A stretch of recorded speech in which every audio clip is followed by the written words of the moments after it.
Okay, I will call the April 16th recommending committee meeting to order. Agenda item number 1 is, did that, call to order. We are in compliance with the open meeting law, right? Yes, we are. Okay, so we have one bill today. This is bill number 2018-5 of possible action providing preliminary or skeleton form amendment to the Unified Development Code to establish a required process for public engagement in connection with the repurposing of certain golf courses and open spaces. This is sponsored by Councilman Steven Soroka. All right, we're going to hear this today. As we move forward, we'll go to the Wednesday, April 18th City Council meeting. So we're going to take our time on this. This is a brand new ordinance, and let's start with presentation by our staff. So I guess I'd like to hear what the purpose of the bill is, and just the specifics on it, and I'm sure we all have a bunch of questions. Mr. Chairman, Robert Summerfield, Director of Planning for the record. So this bill that you have before you today is the result of work related to, back in September of 2017, at the request of the bill sponsor, a moratorium was brought before the City Council in an effort to have something like this brought forward.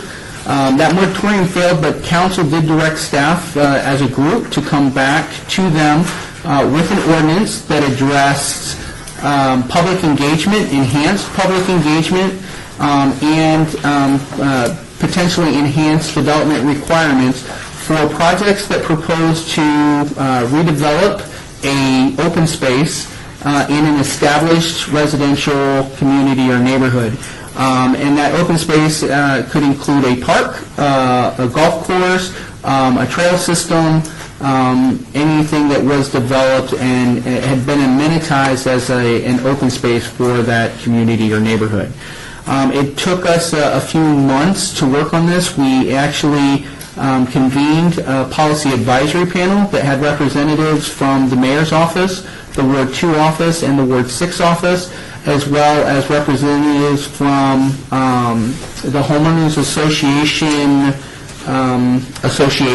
so the Association of Homeowners Associations, a couple of development interests. We also, at the request of Councilman Coffin, have and added someone that had more of an environmental or ecological focus, because one of the things that has come up as we were reviewing this process was that in particularly these larger open spaces, as they get repurposed, you have a lot of animals that have made those areas home. How do we address the situation where those animals are now finding their ways into the neighborhood? So a very multidisciplinary policy advisory panel that reviewed this. This was done in 2 phases. So the first phase is what you have before you today, which is the public engagement program.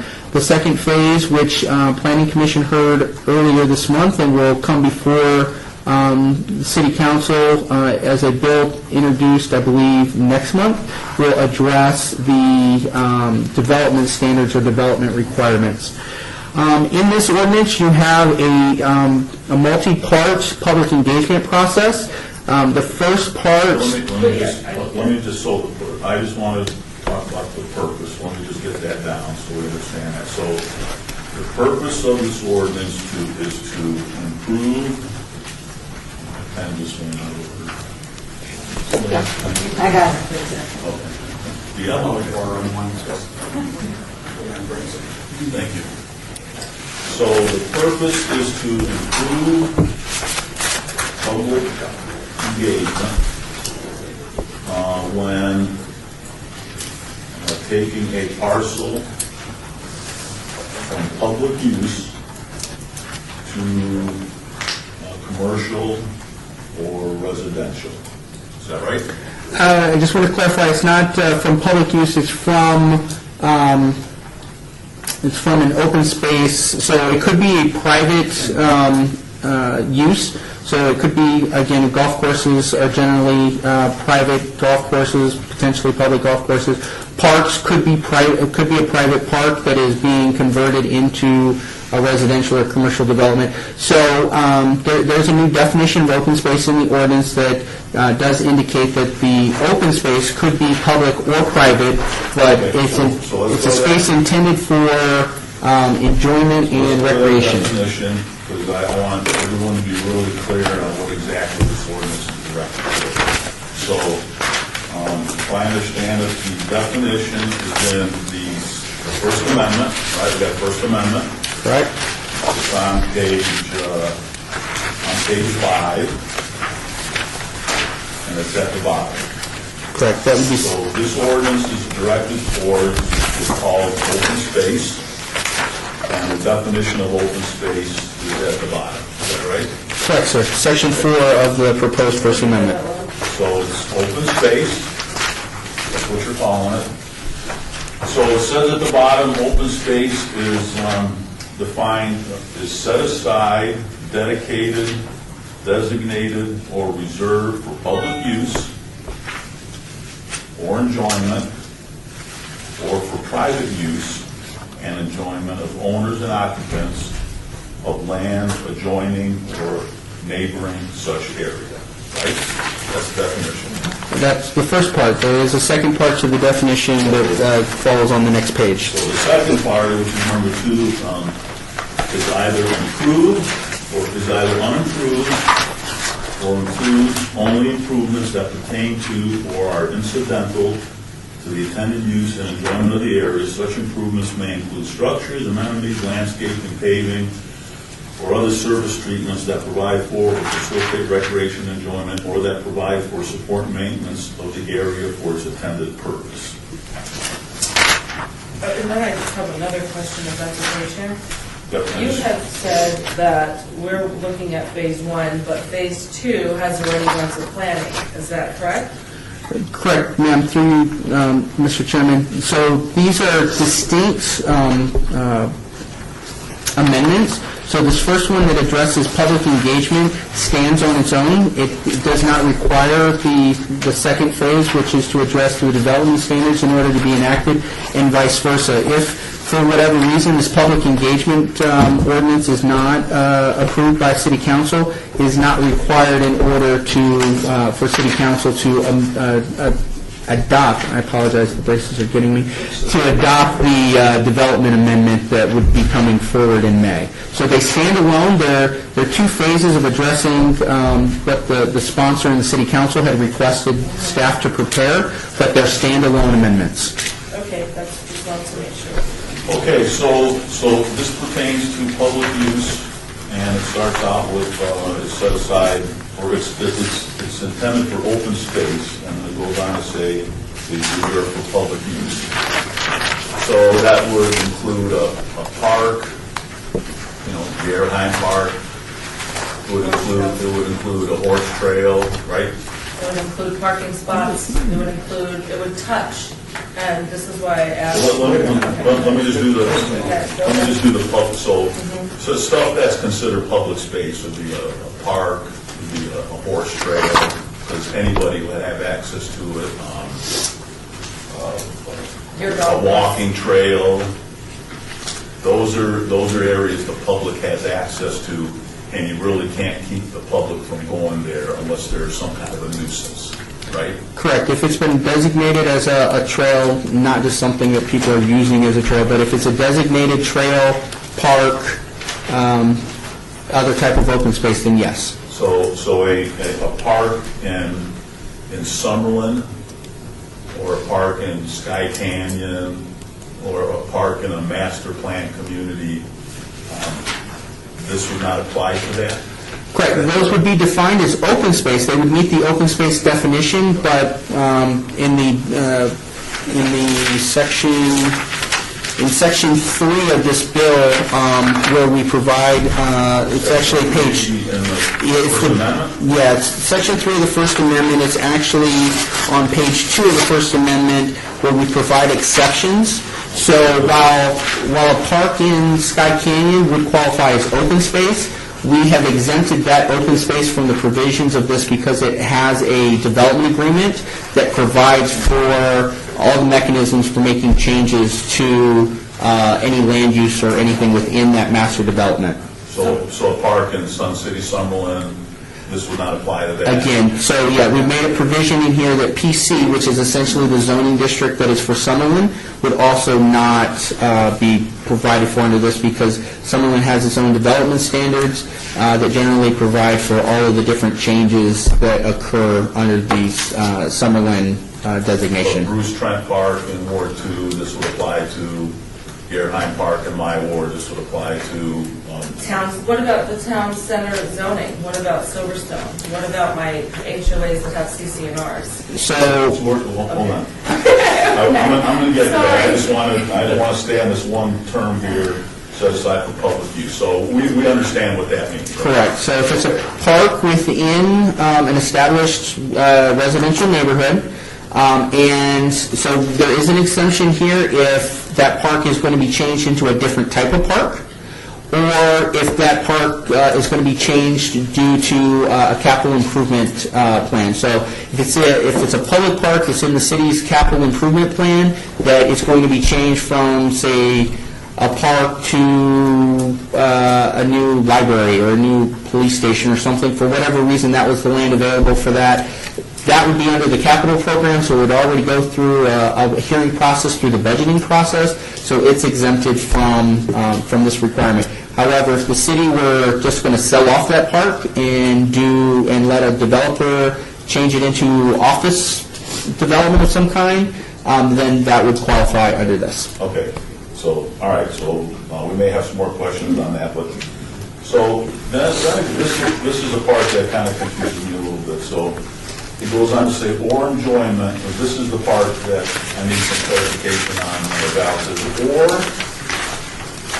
open space is also defined as a parcel that is for private use and enjoyment of owners and occupants of land adjoining or neighboring such area. And then if you go to the second section, it would apply to improvements such as structures, amenities, landscaping, paving, those sorts of things. So I'm trying to think of that sentence, and the part that kind of confuses me is if I live in a neighborhood and across the street is a privately owned shopping center that's privately owned, is for private use, it's enjoyment of the people that live next to that neighborhood. Does that fit the definition of open space? And if they want to make any changes that are listed in section 2, do they have to go through this ordinance process for public engagement? So tell me that I'm wrong there, or tell me that there's some confusion there, or tell me that I'm right. Well, yeah, I'll try and do that. There's going to be confusion because it's a confusing issue. But the idea of open space is that it has to meet both definitions.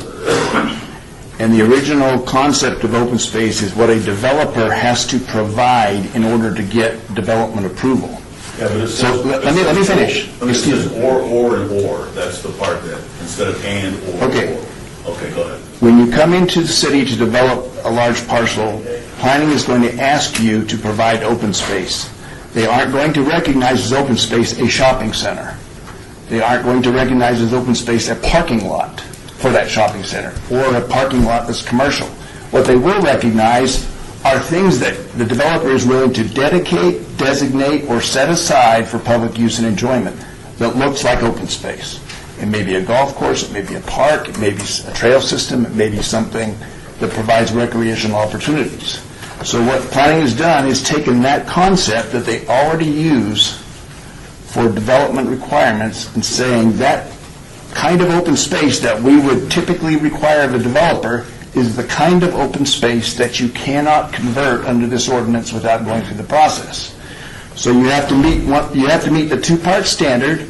It has to be property that's set aside, designated, dedicated, whatever, whatever those other words are, for use as open space under planning's rules, and then it also has the element that it doesn't have to be vacant land, which is originally the concept that it would be vacant. And now we're saying because golf courses, because amenities have parking lots that are incidental to them, we're going to count that because it was counted as part of the original development approval.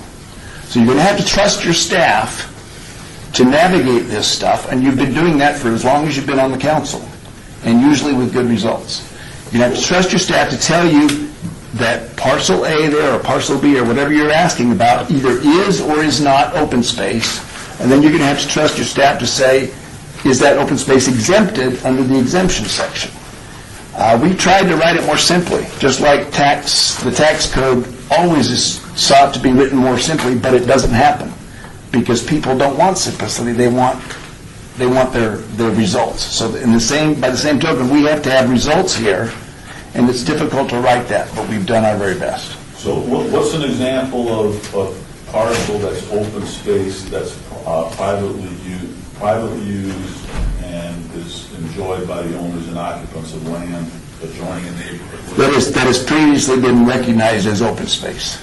Robert, do you have an example of that? And it says open space is a piece of property that's privately owned and enjoyed by owners and occupants of land adjoining or neighboring such area. What are some examples that this ordinance would be directed towards if something were to happen there? So, Mr. Chairman, again, for the record, Robert Summerfield, Director of Planning. So one example may be the waterways at Desert Shores. So those are privately owned. They're for the use and enjoyment of the neighboring community of Desert Shores.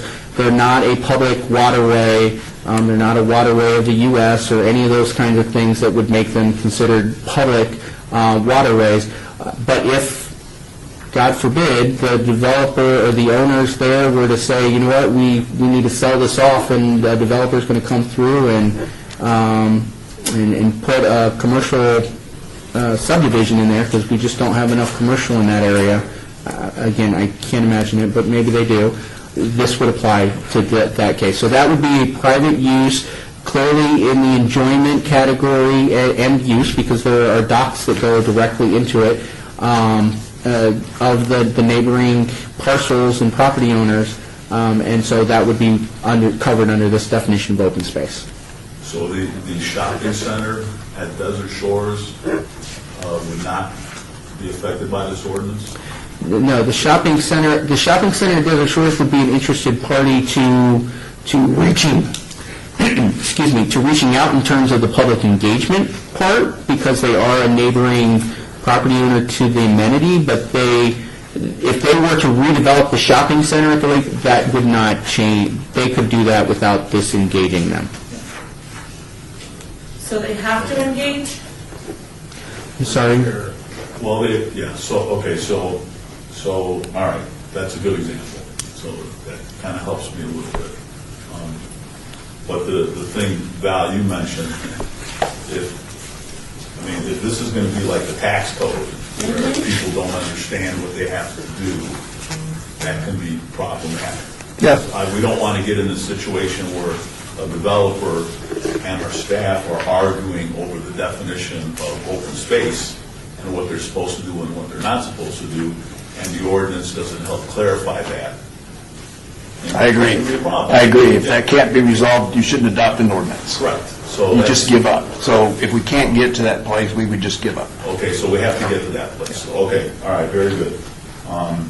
Okay, when it comes to if we could just stick, I know I'm not with my madness, but we can just stick to this definition, and then I want to move on. You guys are okay, kind of the meat and potatoes of what needs to be done if you meet the definition of open space. So any questions? Yeah, well, it's just like when we look at open space, I believe that this could be planters in a parking lot as well, because that's considered open space. Like my log cabin HOA, where they have parking, let's say they want to they have excess parking and they want to take some of the parking and put some more grass or open space, or they want to put planters in their parking lot. According to this gives some other neighbors, one or two neighbors that don't want planters in the parking lot to go, no, this new rule now affects me. Do you want to answer that? Through Mr. Chairman, I don't think that that's the intent, and I don't believe that happens here. We are, again, this is a kind of a new thing for all of us. So if I would love to sit down with you and go through the language and verify that this doesn't apply there. I don't believe that it does, but I do want to sit down with you and just take a look at log cabin, and if there are some, and truthfully, there may be some definitions in some of our secondary plans where we may have to do some future cleanup to make clear what open space is in those plans. And just because we do have a number of special area plans out there, but again, I don't believe that this applies there, and that is not the intent for the situation you described for this to apply in that case. Okay, so I'm going to address you as a former legislator, which, as we create laws for the state of Nevada and in our statutes with great intention, right, then it gets all kinds of mumbo-jumbo up in the court system. And our intention is not the written word, and then gets dictated by a judge. So in good intentions sometimes lead to really bad paths. And then when you look at this also, and you can correct me if I'm wrong, but I'm seeing that it's going to affect all the properties with town center zoning, and that's Ward 6. Did you answer that? So again, Mr. Chairman, so yes, if there is anything that meets the definition of open space as the two-part test that the city attorney's office kind of helped go through, then yes, it is open space. However, town center is one where there's a percentage requirement for open space for commercial development.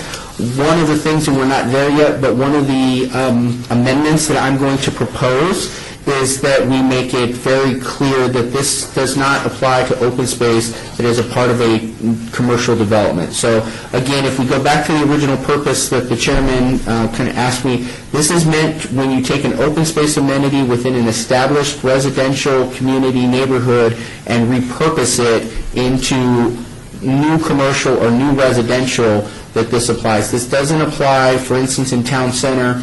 We have open space requirements for commercial development, which essentially they usually build a plaza or an outdoor seating area or things like that. This is not intended to apply to that. Again, town center calls that open space as a part of the way it reads in town center, is the way it's defined. I don't believe it applies or conflates with this amendment that we're talking about here.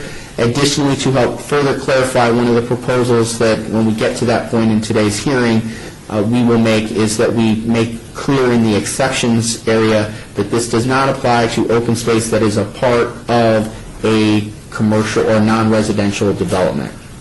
So Okay? that's under your exemption area? That would go under that, yes, So when we at the end of the day. a meeting in the mayor's office with the exemption things, we talked about exempting, because I have 232 HOAs, and understand the reason why I wanted that map before this meeting, and you can correct me if I'm wrong, but we have 6 wards, and there's 405 affected areas of open space. And out of 405 out of all 6 wards, 286 of those affected areas are Ward 6. Then you have 119 areas that get divvied up between 5 other wards. So this is a Ward 6 ordinance. And so my question to you as we move forward with this, when you look at what Brad Jerving and what Tom Perigo spent almost 2 years trying to straighten out the proposals for the Badland Golf Course, did they do, in the last 2 years, did they do more or less than what this ordinance that we are creating here as a city, did they do more or less in the last 2.5 years that this ordinance would require? Mr. Chairman, I would believe that they would have done more meetings. I don't know that they would meet the qualifications of the structure of this ordinance. One of the things that this ordinance does do is it provides structure to what that public engagement should entail. So while I'm aware of quite a number of meetings that have occurred related to that particular project, that would be in excess of the minimum that are required under this ordinance in terms of just if you say meetings.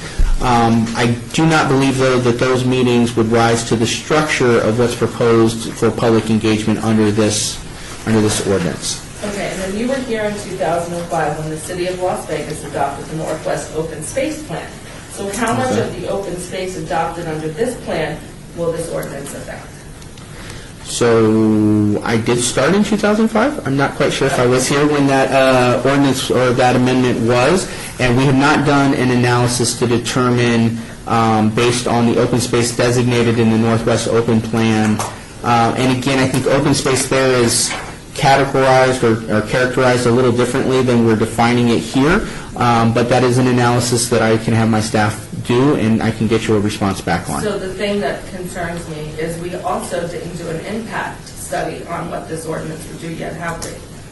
It's a land use change, so there's not a required business impact solicitation required.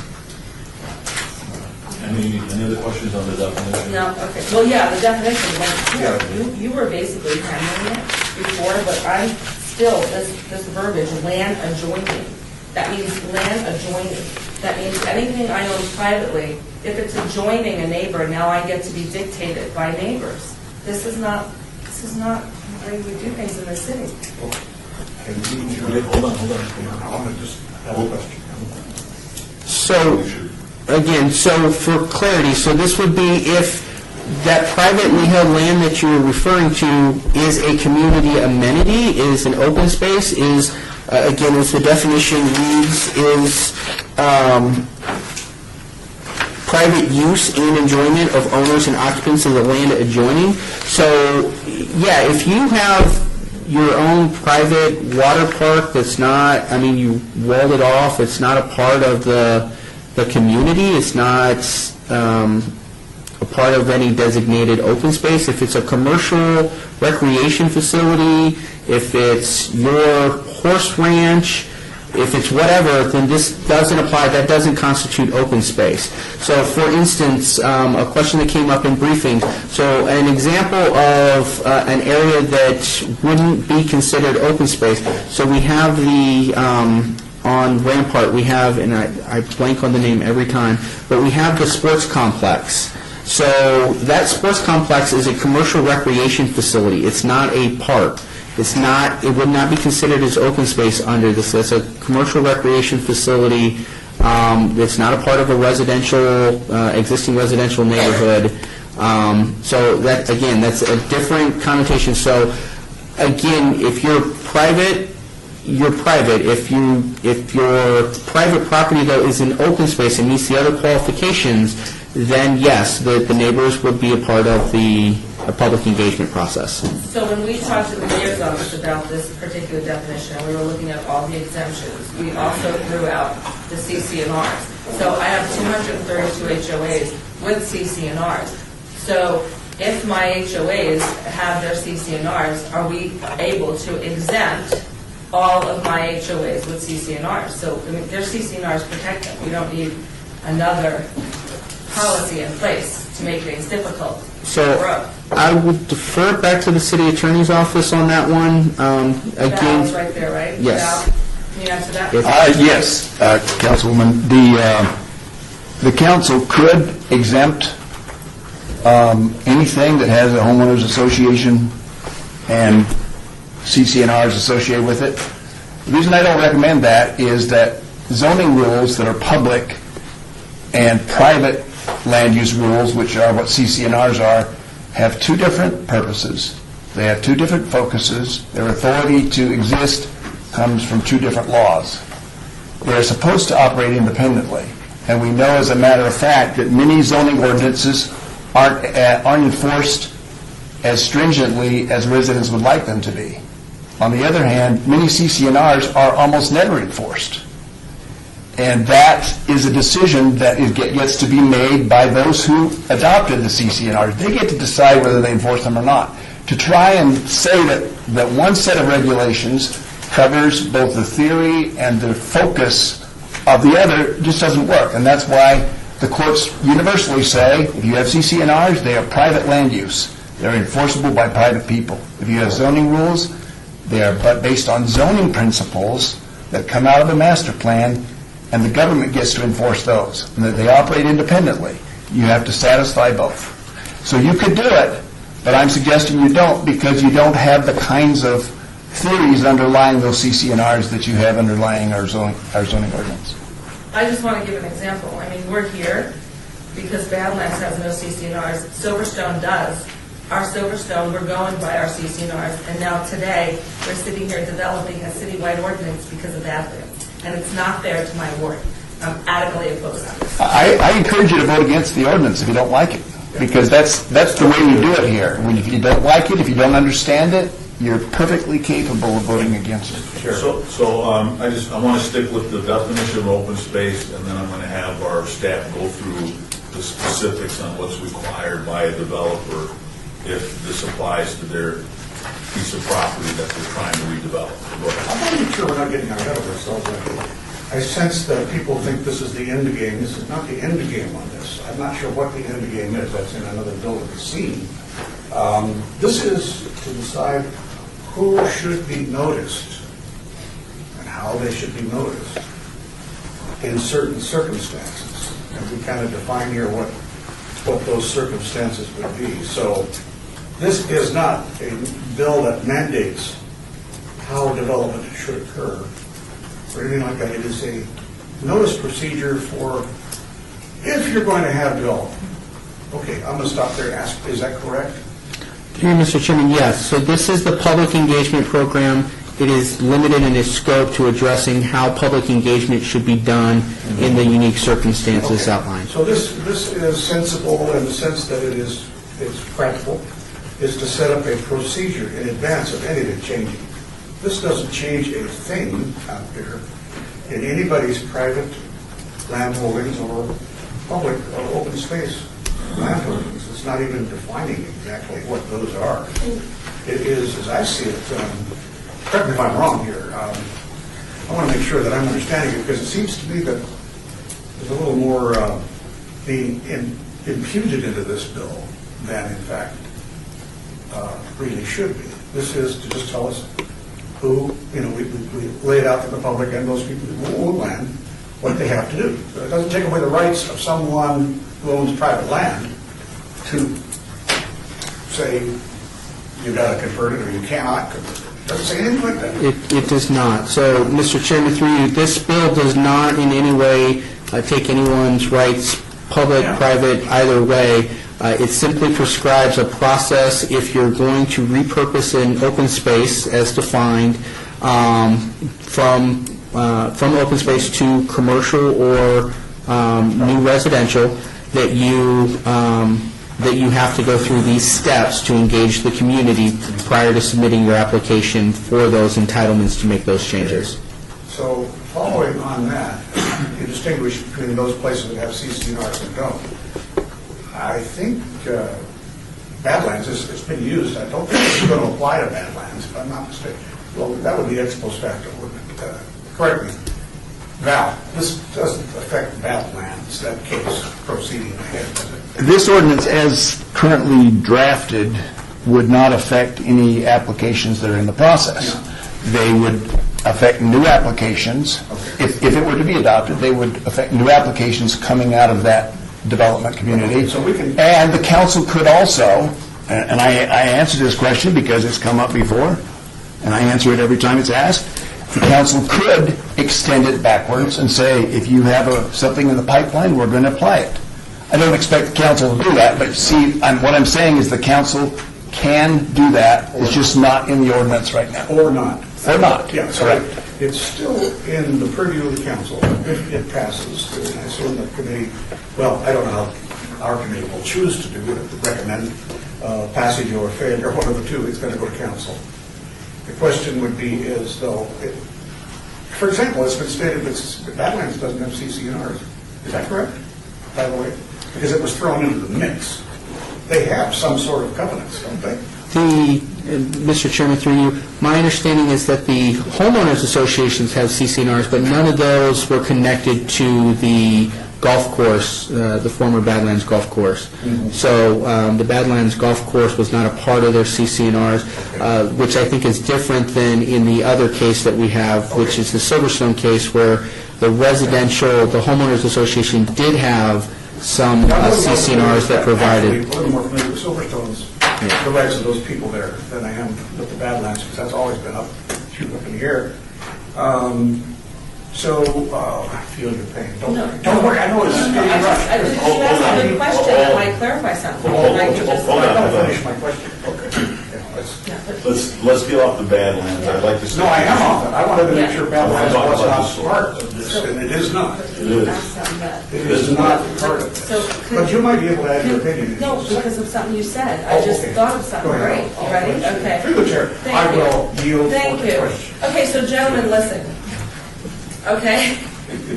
We just need to be straightforward here. What Bob asked, number one, is this ordinance is quite effective with all of the developers. This ordinance, what it's not saying, literally is minimally 9 meetings, which is about a year. So anything we're going to look at with open space to develop here forward, make sure the developer tacks on a year with all of these mandatory PEPs. That's number one. Number two, what you didn't understand when you're talking about Badlands and he's saying it doesn't apply Sure, I to didn't understand. yeah, you didn't. Because you guys are being so warm and fuzzy, just be straight up, okay? Here's the straight up deal. This affects Badlands, okay? It affects every application moved forward if this ordinance goes through.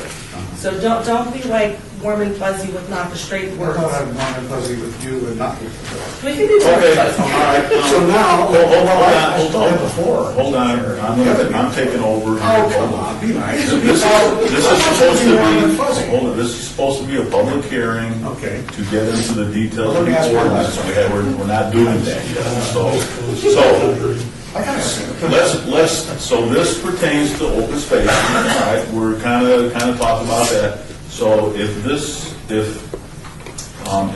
parcel is identified by this ordinance and it causes this public engagement to occur, outline what exactly the public engagement is that somebody needs to go through. Okay? We're going to do that, and then I'm going to open it up for public comment, and let the public talk. You're going to have the last word after him. And then I'm going to open it up for public comment, and then we're going to let the public weigh in on it, and then you guys can start yelling at each other. I just want to ask a question. You can ask a lot of questions, but I want the public to have a say first to help you with the questions. So let's go ahead and start with Tom, if you want to weigh in. What exactly are the requirements that somebody has to go through if they fall under this piece of? I appreciate it, Mr. Chairman. I just wanted to add to the conversation that's already occurred, and I don't want to get in the way of Robert responding to what you'd like to happen now. The Northwest Open Space Plan, I actually was here and was part of that project.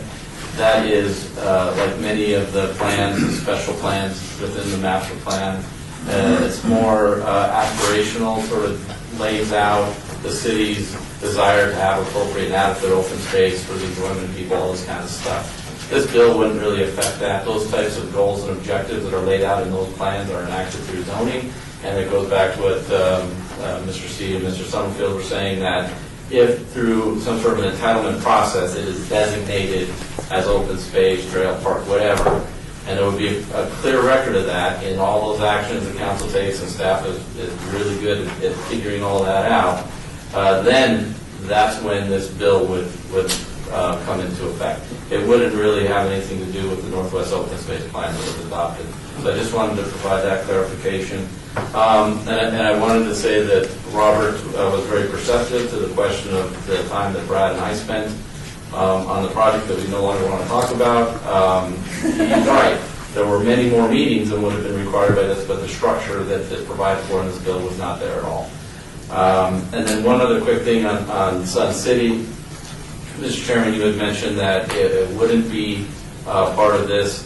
In fact, there are some areas, I believe, in Sun City, and Mr. Summerfield can correct me if I'm wrong, that are no longer under development agreement. Development agreements typically have a 20-year life, and so the exception here is if you're under a development agreement, and that's important because all of the ways that you change a project or a master development or whatever are dictated by that development agreement. We want that to determine how these things happen. But they expire. And so the idea here is that once they're expired, the residents, the community, the people who bought into that no longer have the protection of the master developer or the terms of that development agreement. And therefore, if someone were to make propose significant change to that open space that was established through the entitlements in the development agreement, if they were to propose a change, then that would go through the process. But that's only after the development agreement is expired, the developer is no longer part of the equation at all, and it's just the residents living with that planned area. So I just wanted to make those clarifications. Okay, Robert, so this, we assume this applies to a piece of property if it passes. What exactly is supposed to happen? All right, Mr. Chairman, let me walk you through then what happened. So we met the test, you're not exempt, you're a developer, your property is required to complete the public engagement program. So the first thing you're going to do is you are going to establish your alternative statement.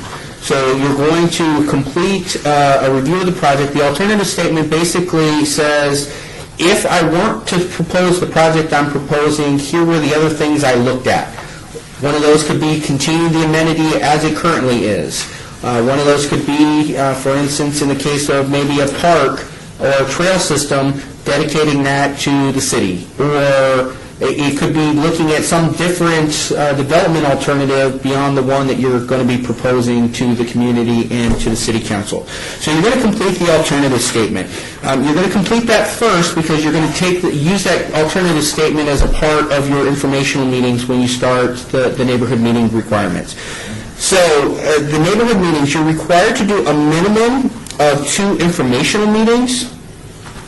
And those would be at the beginning of the project, and then at the end of the project, you are required to do a summary meeting, report meeting.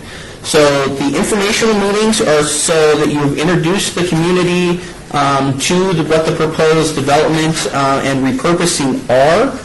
The summary meeting is to basically kind of recap what you've done, changes you've made, what... So that's 3, right? That's 3 meetings. Yeah, just keep that tally, all the meetings. We're up to 7, okay?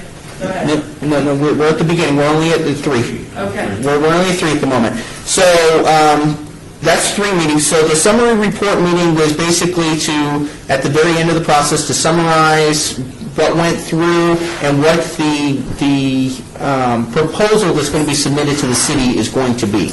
Because ideally, the expectation is that through this process, through the engagement, there probably has been some give and take, and so that the proposal will have changed from the informational meetings at the beginning to the end. So then there is, let's see, there's the, so... Do you have a time frame on your sidebar, 2 meetings, 10 days, 30 days? Okay, so that is an excellent question. Unfortunately, the developer will set the time schedule. So if they feel that they can move this along in pretty short order, they have that ability. They have to meet these minimum meeting requirements. And so for a small project, they might be able to wrap up the whole 2 informational meetings, maybe do one on a Monday and one on a Tuesday, and then start the design workshops by Wednesday, hold those over the course of that week, and then do a summary meeting by the end of the next week after they've kind of taken everything back and kind of written up their report and done their final meeting. So it's possible on a smaller project that with a incentivized developer that they could comply with the requirements of this, I believe, in as little as 2 weeks. I think that's a tight time frame, but I think that they could maybe get all of the meetings done in 2 weeks. More realistically, particularly for a larger project, the sequence of these events probably is closer to a 30 to 60-day window minimum. And depending on how involved they want to be, because again, these are the minimum number of meetings, a developer may get some really good response out of the design workshops and want to conduct some additional workshops. Additionally, they may feel like they, in order to get some degree of support for their application, may decide that they want to hold more than one summary report meeting. So the developer will have a lot of discretion in the timing of this, but I think realistically, you could get it completed in as short as 2 weeks. For a smaller project, maybe for a larger project, a month, maybe 60 days.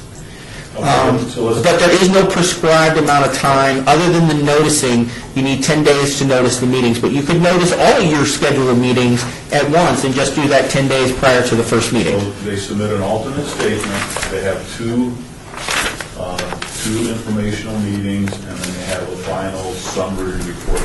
Correct. What else? So between the initial informational meetings and that summary report meeting, they will have what we call design workshops, and you'll find the kind of the description of these design workshops on page 4 of the proposed First Amendment. It starts at line 3. And so after they receive the initial feedback from those informational meetings, they will then present design workshops. These design workshops, to the councilwoman's point, there are 3 audiences for this, so it would be expected that there would be 3 design workshop meetings. So we have 2 informational meetings, a summary meeting, and then we have these 3 design workshop meetings.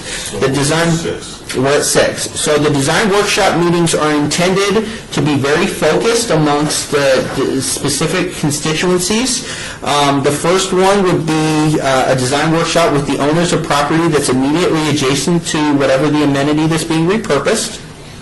The second design workshop would be with owners of property within the subdivision, within the larger neighborhood, subject to the amenity that's being repurposed. And then finally, a third one that is for local organizations and business owners, because I think there was a point made when I was using the example of the waterways that are in Desert Shores. There is that commercial development that's right on the shore there. They're a constituent to a potentially concerned adjacent property owners. So we want to make sure that there's an opportunity in this ordinance for business owners to also partake, that it's not limited purely to the residential, if there's local businesses that are So that affected. that leads up to the summary?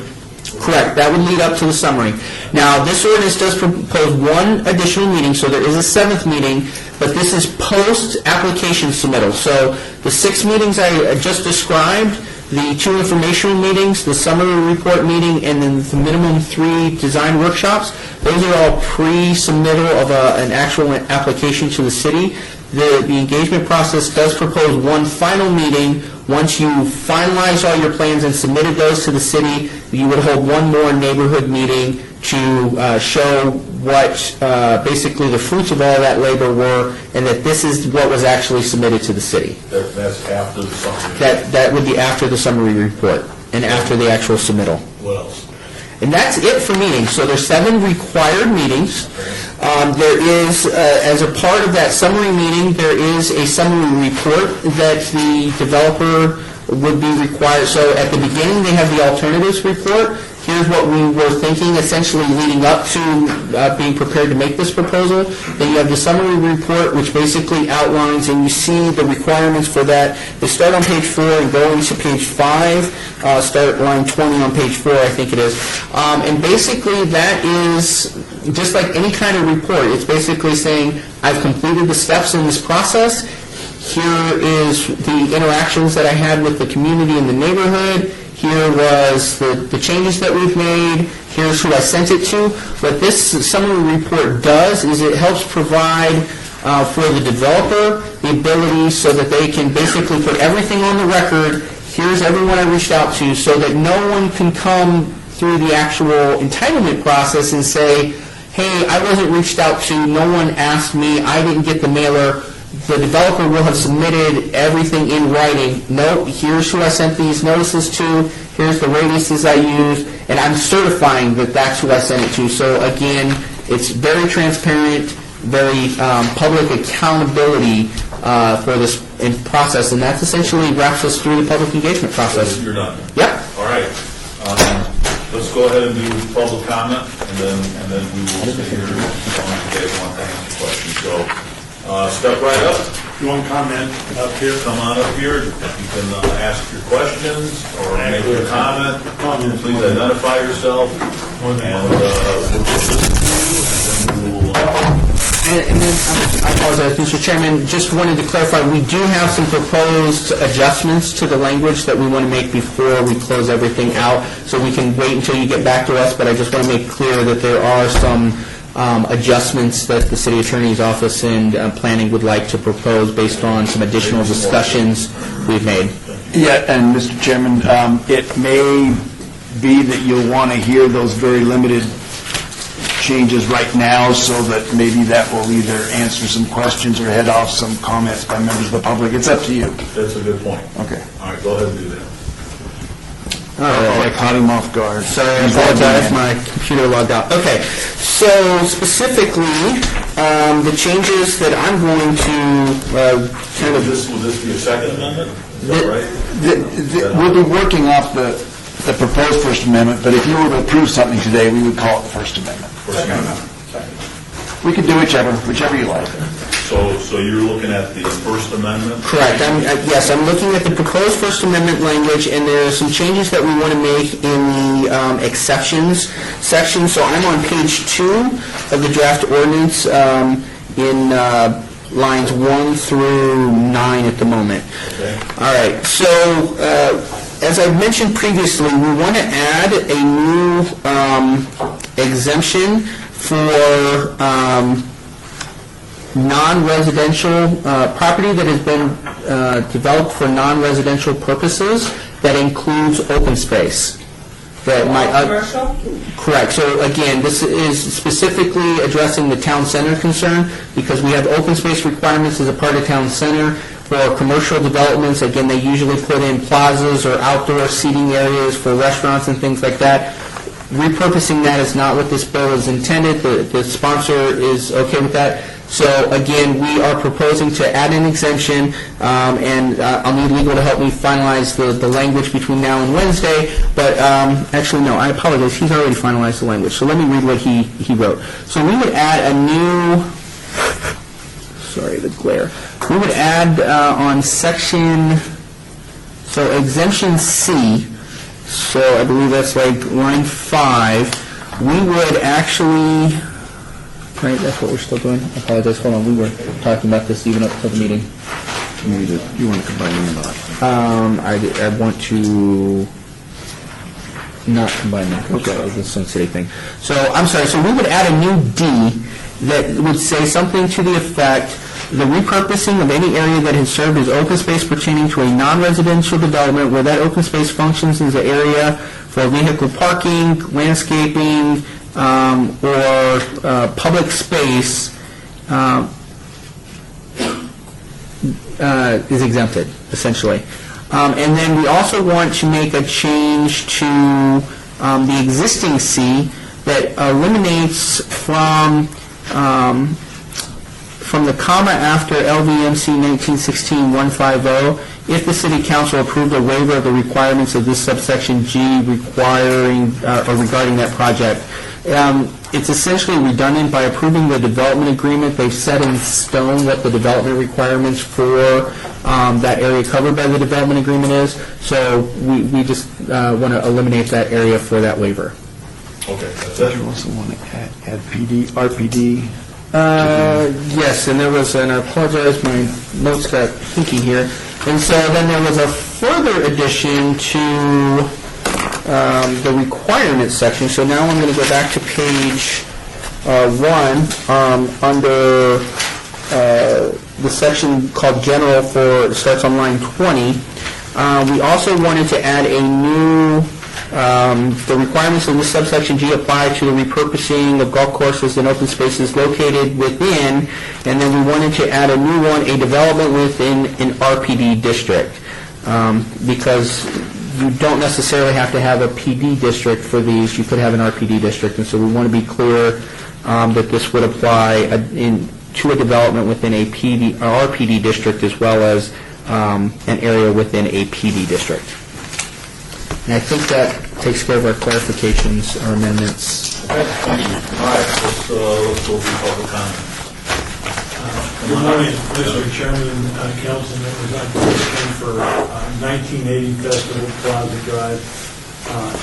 Here, actually, on behalf of EHV Properties, the owner of the Badlands Golf Course, but also in substitution, if you will, for Stephanie Allen, who's normally handles this, and she's on a family outing.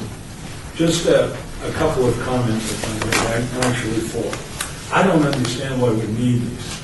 I'll be honest with you. I've been doing this for over 40 years, and I always meet with my neighbors, especially if there's anything that's in any way controversial. And if I come before you, because I didn't realize there was neighbors concerned, and I stand up there and there's neighbors in the audience every single time, whereas at the planning commission and city council, you people say, do you mind holding this item, Mr. Camper, so you can meet with these neighbors? And I always say, not only would I not mind, it's a good thing, and sometimes I volunteer it. Let me sit down and meet with the neighbors and see if we can resolve something. I was unaware that they had concerns. Let's do it that way.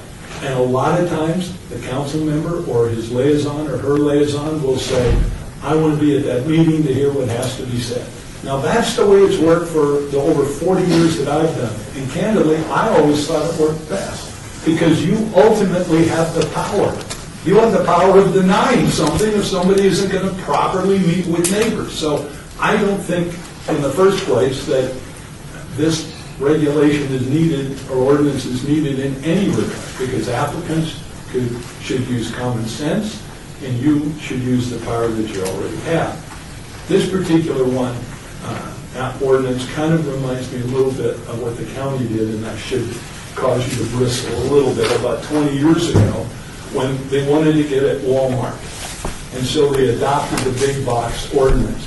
But they wanted to make sure that they didn't get Target Superstore or the Smith Supercenter. So the report was that the county actually went around measuring these buildings so they could get at the non-union Walmart, but not get at the other stores that they didn't want to affect. And the reason why I think that's important is we examined 14 golf courses, 14 in the city of Las Vegas. We are the only one that doesn't meet the requirements that are the reason why it could not be converted.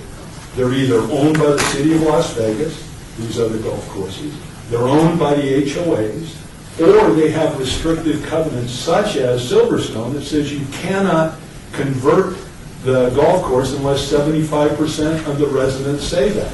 Badlands is just the opposite of that. Badlands has CC&Rs not related to the golf course, but to all of us in Queensridge, of which I'm a member and I acknowledge, that says the golf course is not a part of Queensridge and cannot be annexed into Queensridge. And yet, we find ourselves in a position, and I appreciate the fact they're saying that these tentative maps that are presently been filed are not subject to this ordinance, but all it will take is for those tentative maps to be denied, and then any future application is going to have to come in to play. I also want to say, maybe I'm wrong, but I think the RPD designation that was just added is because all of the golf course at Badlands is RPD. And so that, again, I may be mistaken. So we are the only course out of those 14 that's affected. So I would like us to acknowledge, and there have been people who said it privately, that the only reason this ordinance ever came about, now it's probably I'll give staff this because I have the greatest respect for staff, that it was probably the recognition of the issue. The Badlands created the recognition of the issue, but there's no question that Badlands was the motivation for this, an ordinance that I don't think that you'll absolutely need to ask a question. But it's on the thought. Well, I thought I just got to get this in. It is this, thank you. Chris, why was I under the impression this wouldn't affect that golf course, which should not be, but it is Badlands. Isn't that You know, it's like Darth Vader. And what is that, the name that shall not be named? What's your He's trying to move the meeting along. Yeah, I thought this wouldn't affect any previously or currently in play applications. You have applications for your client in play right now. We have tentative maps that have been. Would they retroactively be affected by this? Apparently they could be, according to Val, but I would not anticipate that would. It's unlikely. Pardon? It's unlikely. All right, it's unlikely. But what I'm saying is that those tentative maps, for whatever reason, would deny that any new applications, despite the CC&Rs that clearly say the golf course is not part of Queensridge, any new application would arguably be part of it. I think staff would say it would be part of it. Now, here's the other couple points I'd like to make. what you're doing, I think, is because of, despite all these great efforts, it's still vague and it's still overreaching, and here's what I'm concerned about. I have open space that was never intended to be open space, but I phase my development. Developers do this all the time. They take a particular piece of property, they're not sure that they want to make it part of the development or if it's going to be commercial, so they leave it open. And sometimes they make it open space for the people to use, but it's never intended to be open space. It's going to be developed. They just don't know when it's going to be developed or how. That property is subject to this.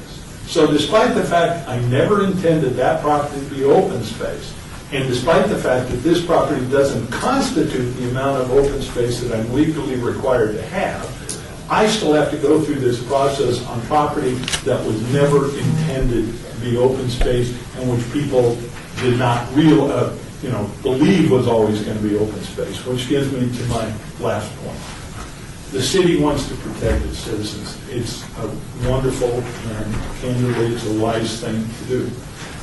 But the city has no right and actually should have no ability to affect private relations, private contracts between parties. Let's say I'm a developer and I go to somebody and say, hey, I'm going to build something here.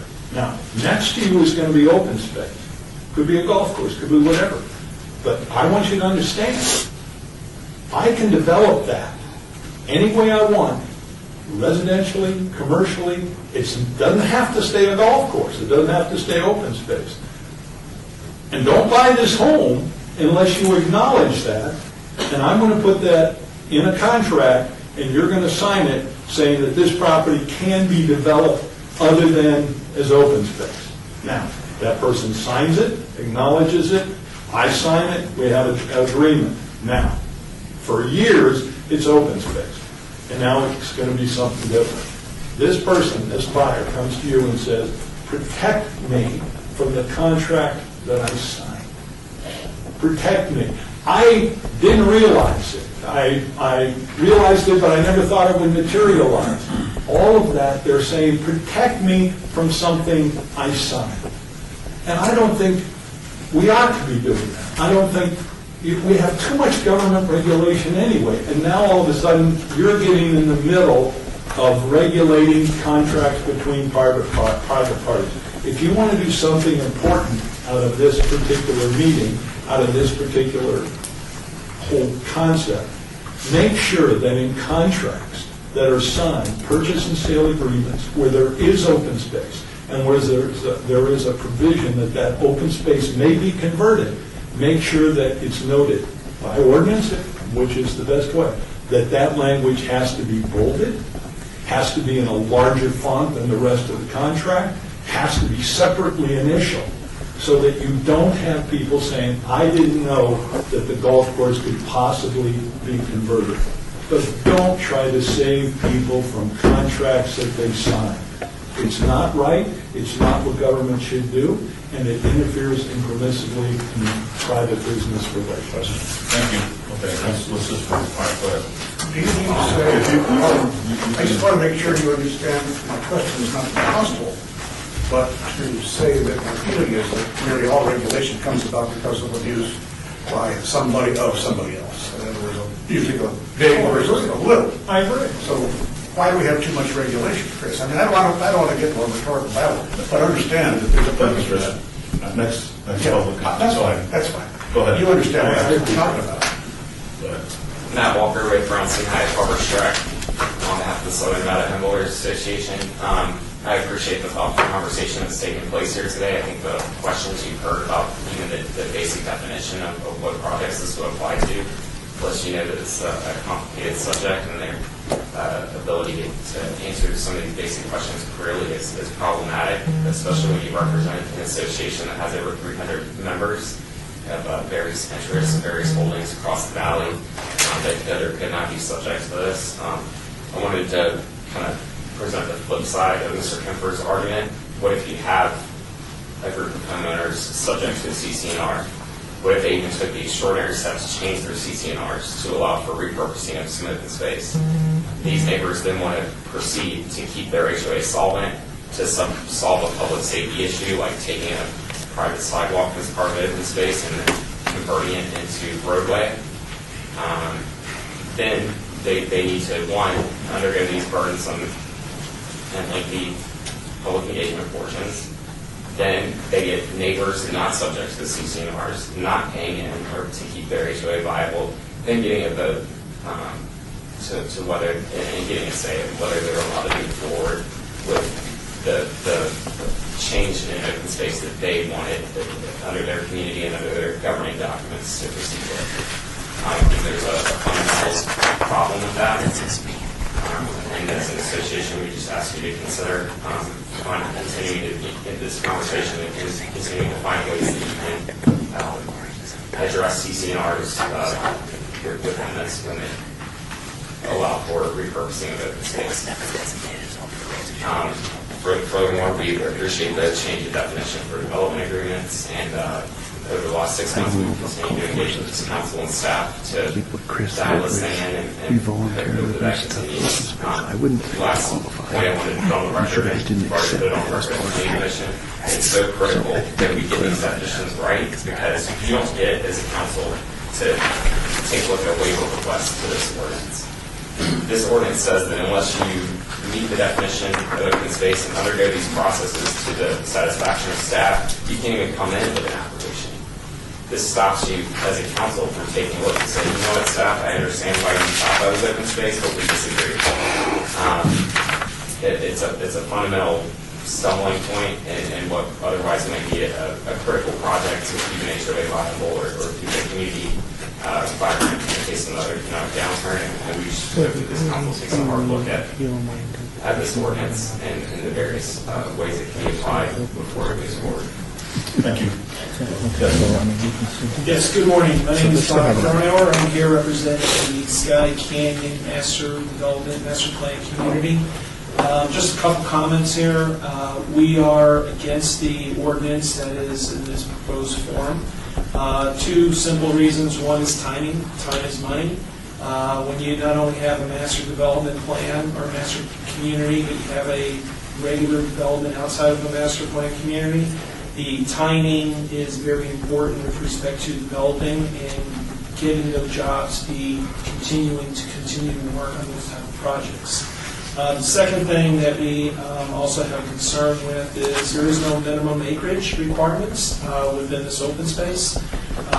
For me, just from a development side, this means if you're dealing with a tenth of an acre, that you have to go through several different meetings, if I interpret this correctly. And I don't think that's the intent of the ordinance, to have 7 meetings, several different months to go through this process to change something. You do have minimum requirements established throughout your zoning code. For example, to do a planned unit development or planned development, you need minimum acreage, and correct me if I'm wrong, it might be 40 acres, but you have minimum requirements, and that's something that if you are going to move forward with this, that's something you should look at. With all that being said, we do appreciate staff's working with us with respect to doing a carve-out exception for all the reasons that Robert has mentioned. If you are to move forward with this ordinance, we would definitely want that carve-out exception within, I believe it's on page 2, line 6, that we would want the language to be reduced that says if the city council approves a waiver of the requirements of subsection G regarding that request. My understanding then we would be exempted out since we do have a development agreement and a master plan community, and I believe that's all that I need to say at this moment. Thank you. Okay. Who else would like to speak during public hearing? Hi. Hello. Go ahead and tell us your name and go ahead and Yes. tell us what you want to say. I'm Ann Smith, and I am here to speak for 8 residents on Rivella Court. So that's in Queensbridge, and we've been actively involved throughout this period of the development so far. And so we are actually supporting this ordinance, and regardless of whether Badlands is actually it applies to the Badlands or not, we've had a lot of experience coming to this point of the existing process, right? So the fact that this has been proposed would cover a lot of the issues that we experienced in the last 2.5 years.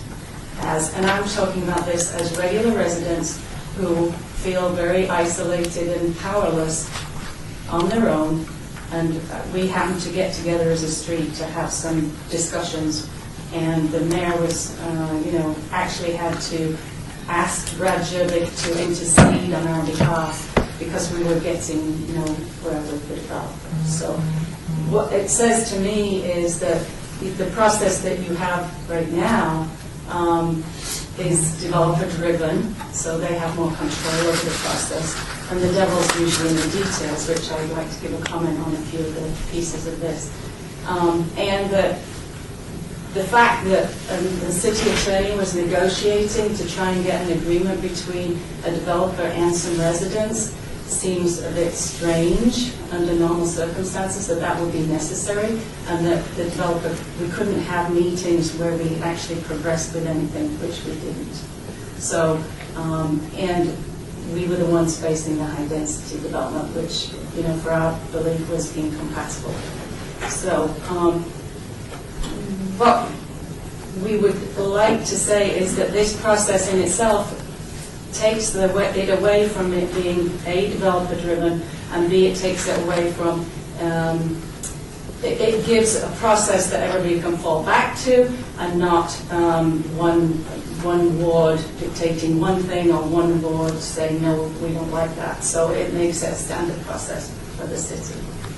So with that, I'd just like to add a couple of things here that we've experienced, where the devil's in the details, which don't really appear in here. So we'd like to suggest that these be incorporated to some level of detail.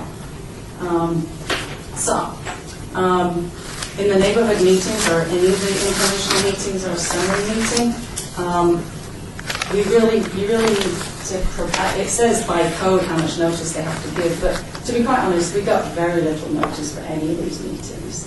It could have been 4 or 5 days, and that's difficult to get people there. We also, at these meetings, there were information stations. So it wasn't regarded as a input solicitation meeting. It was regarded as well, here's what we're going to do. We'll explain it to you. We can answer your questions, but we're not documenting any of your input. So I see that you have in there that you've got documentation for all of these meetings. And what I'd like to see is making sure that it's in a big, large group discussion, just like you would have a public workshop, and that it be facilitated by a neutral party, because our experience was it was totally driven by the developer owner or attorney, and that is not neutral. It's on one side. It's a proposed, here's what it is. And it was more of an argument back and forth, as opposed to a facilitator who would take the input, have it recorded, and hear all points of view, and not get into a back and forth debate on things. Yes, you can answer questions, but if it becomes a debate of that's not going to happen, then it doesn't work. And also, one of the things that happened in the conceptual drawings was that what was presented was, this is what it's going to look like. But in actual fact, those were just drawings from another development that had been built. And they weren't necessarily what we were going to get. It was just, here's the kind of thing you're going to get. So how do you give comments on something that's not real? So I understand conceptual drawings, but that means you're just not doing all the detailed design on it. So you can still show what you really had in mind for this area. So. Then, on the design workshop side, this still shows conceptual development, but what we've seen is that only the impacts of this development have been shown for a piecemeal advancement. So there's never been impact shown to the whole community-wide infrastructure, or to the schools, or what's really happening with the drainage. In our case, it doesn't show the full build-out impacts, especially on transportation and those areas. And but this doesn't show the same thing here. So I would suggest that even though you might be doing piecemeal, everybody needs to know what that full development is, because this area out there, you can look at it and say, well, that first one's pretty acceptable, but as you build it, it becomes unacceptable, and it becomes really urban out in an area. If you've already got development around an open space, and then you build, you do the in-build there, then you've got a higher density area in a suburban area. So, then in the summary report, later on it says something about doing a spreadsheet with all the comments that you got and the response to it, but that really needs to be detailed, because what I heard just today was that in the summary report they really only had to put in what was their original applicant statement and then the revised statement, and then any changes they're going to make. It doesn't say whether how the concerns that were given at these meetings were actually addressed. So that, it's like, no, we're not going to address that one. I mean, there may be some comments that are not addressable or reasonable, but they should be listed. And so, the timing also there's still some development driven, which I understand timing-wise. What we found is we're always on the defensive. We have found we're always on the defensive that something new was coming and there was no notice and we had to respond to it. And then the other in this area is, obviously EHB's done a lot of developments, and one comes to mind is Tivoli, where I think it was Councilman Bolton maybe that was there.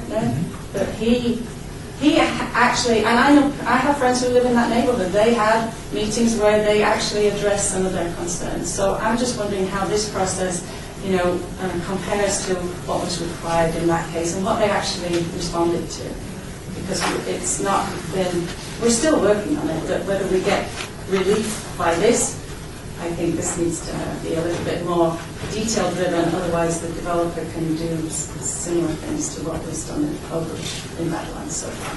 So, thank you very much. Thank you, ma'am. Anybody else? Public comment?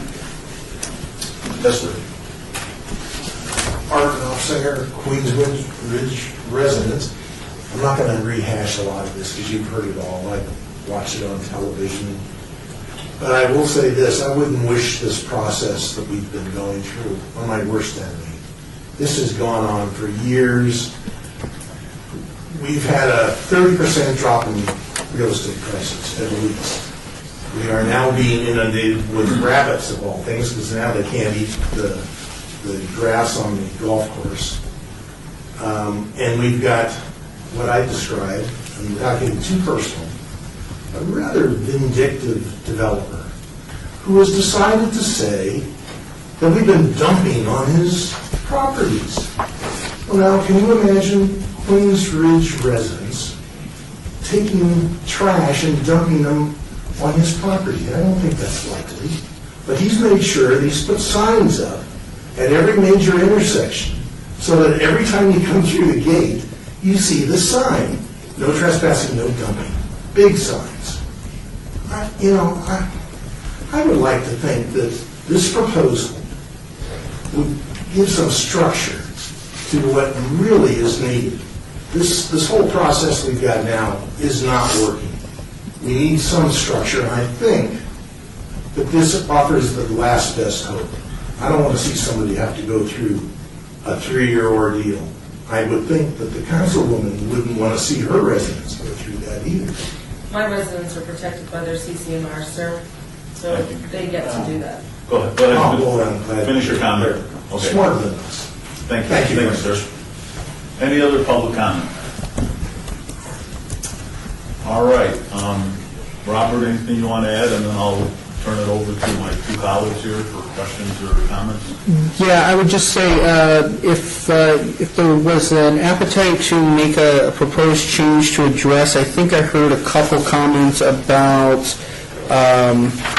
the open space where they may have left land open in a phasing project that people have categorized as open space or what have you.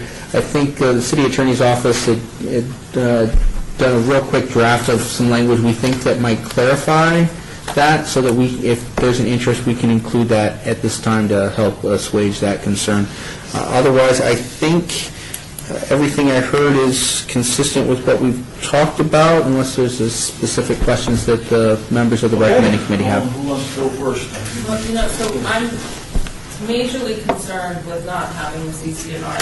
And as I sat here and as I listened to about home builders and as I listened to Sky Canyon, which is 9,000 homes in my area, again, unfortunately, an ordinance like this, and let me tell you something, I feel the residents' opinion. If I could go there today and remove the signs myself and not get arrested, I would. So don't think I don't feel you. I feel you. At the same token, this ordinance, if you'll amend it and just write, this is the Johan Lowy ordinance, because that's, it's an ordinance created for Johan Lowy that affects Ward 6. And again, it's like the moratorium. Like, we have our Badlands folks here. We have our folks here. They have a huge problem. We're creating a citywide ordinance because of a Johan Lowy problem. Johan is not in my ward. So this is the most egregious ordinance being presented for a citywide ordinance to deal with one individual. And I think as we go down this path, again, this, and unfortunately, Ward 6, we have parks and we're creating bike things. It's the rural ward. It's the most open space. Out of 405 open spaces, I have 286. So your one problem now affects 286 projects. It's just not fair. So again, if you can amend this to title this instead of 2018-5 to the Johan Lowy, I think about it. Yeah. Okay. Councilman Coffin? Well, I never expected this would be branded as anti-developer who basically has had a full number of hearings at the council, and you would think it wasn't necessary to be addressing to a particular individual who has lost at the city council. So let's say that I don't see any target on anybody's back here. I think it's just a result. The sponsor has figured out that there needs to be some better approach for the future, not for what has happened. Granted that an attorney from the firm that represents Mr. Lowy has said that quite possibly it could affect, but it's unlikely, I believe was the word he agreed to, unlikely to affect that particular project. So let's look upon this as a honest and honorable bill to be requested by someone who wants to fix the process in the future, having lived through it. And so I don't see the same fear of it, because again, this is about a notification. And we've had that testimony from our city staff. It's about notification and the kind of meetings you have. We've had some reasonable testimony from people who said, here are the kinds of things you ought to have in the meeting. Nobody has testified to an opinion that anybody has a veto over this. The council still has final say. In fact, there's nothing in here that requires consent of the neighbors. I know there's a lot of stuff here, a lot of steps that have been, let's say, shown to be needed. And I'm in favor of adopting this because I think, having lived with this for a few years, they make sense. So, but nowhere does it say, even if 100 people showed up at a meeting, opposed to a project, that we had to vote no, and that the developer had to stop just because people didn't like it, for the very reason that people get excited about things. They get stampeded, they get misinformation, and they get scared, and they show up opposed to something that might be perfectly legitimate after it has been heard by the members of the council who were elected to do their job in the end. That's happened in my district. I'm sure it's going to happen to everyone here sitting at this dais. I know it's happened to the captain here. So I'm inclined to think that because it is not mandating on how the council should vote, it's not mandating that the developer has to cave, it just has to report. Granted, there's a few more meetings, but really, I don't think the timeline's going to change any, because it takes a long time for these things, no matter what. They're always 6 months to a year before being finished, because frequently, the developer doesn't have any finance. They frequently don't even have the financing. They are looking for the permission to do it. Then they go try to find the money. And it could take 6 months, 2 years, 3 years. So there's nothing prohibiting here. It is regulatory, it is true. And some people don't like regulation. And I think there's a case for regulation here, better regulation than what we have. So I'm going to support the regulation, the new First Amendment with some amendments and additional changes. None of them have been presented to me in writing, though. I don't like to try to vote for any kind of amendment that isn't in writing in front of me. So I'm going to assume I've heard good things and I've heard a lot of bad things. But it seems to me that it's overstated. The opposition is definitely trying to really scare the council into immobility, and I will not be immobilized. So I will be voting for this, and frankly, I don't know if you're going to have a motion, or who will. I'll make a motion if nobody else will. We'll get there Okay. eventually. All right. Thank you. Anything else? No. Okay, thank you. Councilwoman Fiore? Yes. For comments? Yes, I do, because it's important to know that as not your city councilwoman, but as a council member, on this bill, 218-5, aka Johan Lilly bill, why don't we add, let's take the signs down so the neighborhood isn't so ugly. I'll drive water trucks there myself so we can at least water the common areas. And then the question really states, because I adore one of those residents there, Jack Bingham. He gave me his 3 things, and that's making sure the property values don't go down. And when we look at property values, and we look at selling your house with a dead golf course, or selling your house with Celine Dion living behind you, or the Raiders quarterback, where are your property values? I think your property values are going to go up a lot higher when you have the Raiders quarterback moving in behind you on a 2-acre parcel, and making the common areas pretty until we concur with this dead golf course issue. Can you have that? What? Mr. Chairman, I'm just saying. I don't believe there's anything there that I can add at this time. I will comment regarding in the next phase, in the development phase, there is a provision for maintaining a closed facility. So there are some provisions in there based on some work that Henderson has done. So there will be an option for that in the next the bill, but that's in phase 2 under the development requirements. But I'll look to the city attorney's office, but I don't believe, ma'am, that there's anything in that request that we can actively amend at this time into this code. Well, with your statements, when we go through this bill, it says a statement summarizing. I mean, would it be okay to get a statement from a realtor that says, look, your property values would be a lot, more valuable if you have a 2-acre parcel on a golf course, with a Raiders quarterback living there versus a dead golf course? Through you, Mr. Chairman. So yes, so the intent would be through that summary process that any feedback that the developer receives should be encapsulated. So if that's feedback that makes similar suggestions to what you just did, that should all be included in the summary report. Thank you. Okay. All right, well, I'll make my comments. I'm not completely sure where I'm at yet, but let me kind of tell you what I've been thinking of. I mean, I understand the purpose of the ordinance. It's to improve public engagement when it comes to developing a piece of property between a developer and the community. That's great. That is great stuff. We need to do more of that. But I mean, there are some concerns here about the ordinance. First of all, the definition. When there's room for interpretation and a little ambiguity, and staff saying one thing and the developer thinking something else, that's a problem, because you don't know if the ordinance applies to a specific piece of property, that's going to be a problem, because we're going to get into arguments over that. So the definition of what this ordinance applies to, I think, is, in my mind, a little problematic.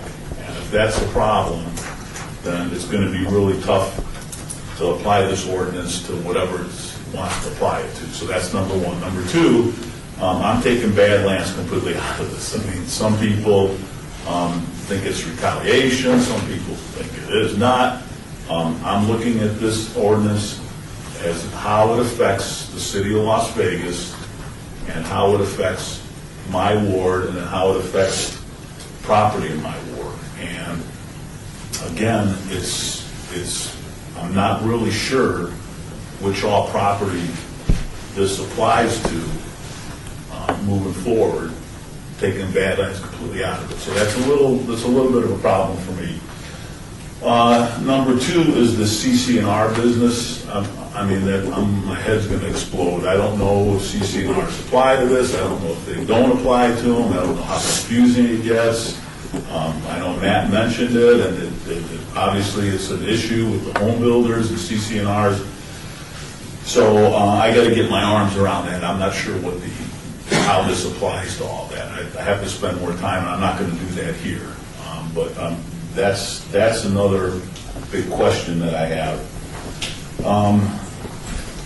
The other part that is interesting is this regulation stuff. So if we start with the premise that public engagement is good, that's excellent. I mean, that's where we need to start. But do we need to etch in stone exactly how we're going to handle public engagement? Especially since I've been on the city council for almost 10 years, taking Badlands out of it, I think the public engagement has been pretty good. I mean, even Chris mentioned it, Chris Kemper, if somebody says, let's have another neighborhood meeting, I've never really heard anybody say, no, let's not have another neighborhood meetings. We always want to have as many neighborhood meetings as possible, but what this ordinance does is establishes in code exactly what it's going to be in every single case. And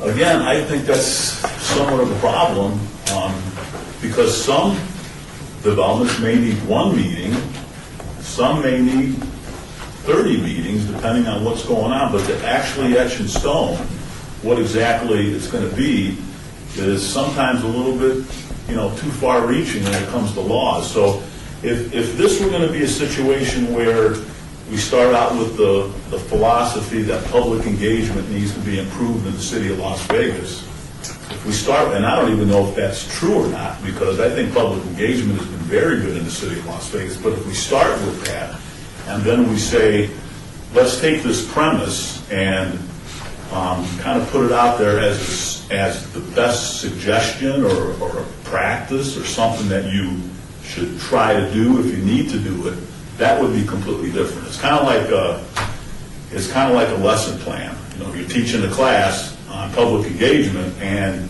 you say, these are some things you should consider when you do public engagement concerning a piece of property. Sometimes you need to do all of them, sometimes you only need to do 2 of them.